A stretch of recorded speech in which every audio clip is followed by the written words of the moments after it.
Usa ka babaeng high-value individual sa illegal drug trade sa Davao del Norte, dakpan sa kapulisan sa Kalilangan, Bukidnon atol sa bypass operation. Kapin 3 milyon pesos nga kantidad sa illegal nga droga nakuha sa mga sospek. Aniya ang akong report. Human mapalitan og shabu ug madawat ang marked money, kilayong gidakop sa mga pulis sa Kalilangan Municipal Police Station ang 37 anyos nga babaeng high-value individual sa illegal drug trade atol sa gihimong bypass operation sa otoridad. Ang suspect giilang usa sa mga dakong target sa PNP nga kalihok sa Davao del Norte ug mga kasigbit nga probinsya.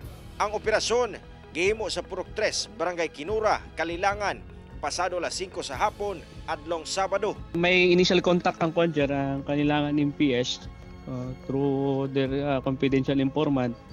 Na-contact nila tong HBI. Gawa sa babaeng high-value target, dakpan sabang laing tulo ka mga lalaking kaubanan niini nga taga Panabo City ug Tagum City ang duha, samtang taga Magallanes sa Agusan del Norte ang usa.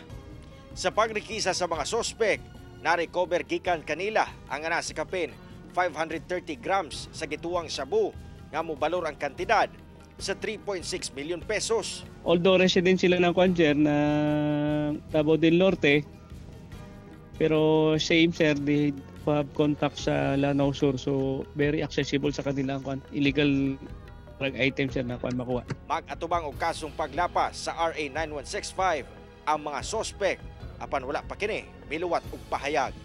Cyril Chavez, 1 Mindanao.